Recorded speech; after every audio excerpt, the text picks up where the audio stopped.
हदीस में है बाद नमाज असर शयातीन समंदर पर जमा होते हैं और इब्लीस का तख्त बिछता है। शयातीन की कारगुजारियां पेश होती हैं। कोई कहता है मैंने इतनी शराबें पिलाई, कोई कहता है मैंने इतनी बदकारियां कराई। इब्लीस सबकी बातें सुनता रहता है। फिर एक शयातीन कहता है आज मैंने फला तालिबे इल्म को पढ़ने से रोक दिया।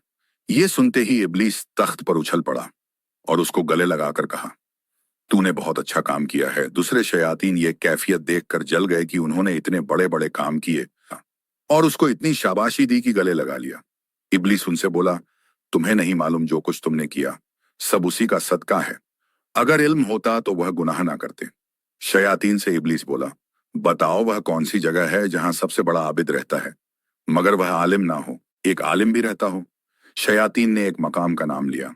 सुबह को कबल तुलुए आफ्ताब शयातीन को लिए हुए इब्लीस उस जगह पर पहुंचा। इब्लीस से इंसान की शक्ल बनाकर रास्ते पर खड़ा हो गया। आबिद साहब तहज्जुद की नमाज के बाद नमाज फजर के लिए मस्जिद की तरफ तशरीफ लाए। रास्ते में इब्लीस खड़ा था। इब्लीस बोला हजरत मुझे एक मसला पूछना है। आबिद साहब ने फरमाया जल्द पूछो, मुझे जाना है। इब्लीस ने अपनी जेब से एक छोटी शीशी निकालकर पूछा अल्लाह ताला कादिर है कि इन आसमानों और जमीन को इस छोटी सी शीशी में दाखिल कर दे। आबिद साहब ने सोचकर कहा कहां आसमान व जमीन और कहां यह छोटी सी शीशी मुमकिन नहीं। इब्लीस बोला बस यही पूछना था, तशरीफ ले जाइए।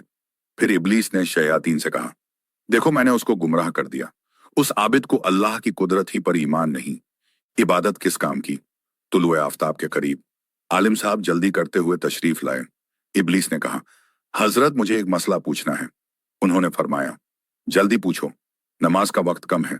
उसने वही सवाल किया अल्लाह ताला कादिर है कि इन आसमानों और जमीन को इस छोटी सी शीशी में दाखिल कर दे। आलिम साहब ने फरमाया मलून तू इब्लीस मालूम होता है। अरे वह कादिर है कि शीशी तो बहुत बड़ी है, एक सुई के नाके के अंदर अगर चाहे करोड़ों आसमान व जमीन दाखिल कर दे। इन्नल्लाह अला कुल्ली शैइन कदीर। आलिम साहब के तशरीफ ले जाने के बाद शयातीन से इब्लीस बोला देखा ये इल्म की बरकत है प्यारे दोस्तों। अल्लाह हमें आपको इल्म सीखने सिखाने की तौफीक अता फरमाए, आमीन।